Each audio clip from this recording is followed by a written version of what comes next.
Hi friends, అందరికీ నమస్కారం. Friends, హైదరాబాద్లో వింత ఘటన, ఒక్కసారిగా షాక్ అయిన ప్రజలు. అసలు ఏం జరిగింది, ఏంటి వివరాలు తెలుసుకుందాం. వీడియో పూర్తిగా చూడండి, అలాగే తప్పకుండా ఒక లైక్ చేయండి. మరిన్ని అప్డేట్స్ కోసం ఛానల్ని సబ్స్క్రైబ్ చేసుకోండి. వివరాల్లోకి వెళ్ళిపోదాము. మధ్యాహ్నం వరకు ఎండతో అల్లాడిపోయినటువంటి నగరవాసులు షాక్ అయ్యే విధంగా ఒక్కసారిగా వాతావరణం మారిపోయింది. అయితే చాలాసార్లు వర్షాలు అయితే పడుతూ ఉంటాయి.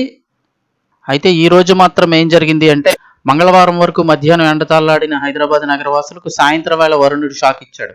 నగరంలోని పలు ప్రాంతాల్లో ఒక్కసారిగా ఉరుములు మెరుపులతో కూడిన వర్షాలు పడ్డాయి. వర్షాలు రెగ్యులర్గా పడుతూ ఉంటాయి. ఇలాంటప్పుడు ఎప్పుడైనా గాలి దుమ్ములు ఇలాంటివి వస్తూ ఉంటాయి. కానీ ఈ రోజు మాత్రం భారీ వడగళ్ల వర్షం కురవడంతో జనజీవనం పూర్తిగా స్తంభించిపోయింది. నగరంలోని ప్రధాన ప్రాంతాలైన జూబ్లీ హిల్స్, బంజారా హిల్స్, ఫిలిం నగర్లో కుంభవృష్టి కురిసింది. మణికొండ అలాగే గచ్చిబౌలి ప్రాంతాల్లో భారీగా వడగళ్లు పడ్డాయి. ఈ వడగళ్లు పడడంతో వాహనదారులు తీవ్ర ఇబ్బందులు పడ్డారు. అలాగే ఎస్ఆర్ నగర్, మియాపూర్, కోకట్పల్లి, చందానగర్ ప్రాంతాల్లో ఎడతెరిపి లేకుండా వర్షం కురిసింది.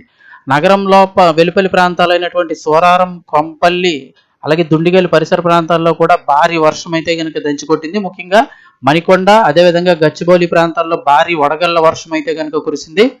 ఇక అకస్మాత్తుగా కురిసిన భారీ వర్షంతో రహదారులన్నీ చెరువులను తలపించాయి. డ్రైనేజీలు పొంగి పొరలడంతో వరద నీరు రోడ్లపైకి చేరింది. ముఖ్యంగా ఐటీ కారిడార్ మరియు ప్రధాన కూడలలో కిలోమీటర్ల మేర వాహనాలు నిలిచిపోయాయి. ఆఫీసుల నుండి ఇంటికి వెళ్లే సమయంలో వర్షం పడడంతో ఉద్యోగులు, సామాన్య ప్రజలు గంటల తరబడి ట్రాఫిక్లో చిక్కుకుపోయారు. వరద నీరు నిలిచిన ప్రాంతాల్లో ట్రాఫిక్ పోలీసులతో పాటు డిజాస్టర్ మేనేజ్మెంట్ బృందాలు కూడా రంగంలోకి దిగాయి. వరద నీటిని మళ్లించేందుకు, నిలిచిపోయిన వాహనాలను పక్కకు తొలగించేందుకు పోలీసులు తీవ్రంగా శ్రమిస్తున్నారు.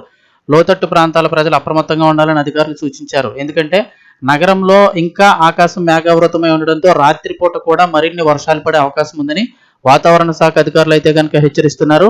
ఈ ఘటన మార్చి 24వ తారీఖు సాయంత్రం 2026 మార్చి 24వ తారీఖు సాయంత్రం అయితే కనుక వడగళ్ల వర్షం పడడం జరిగింది.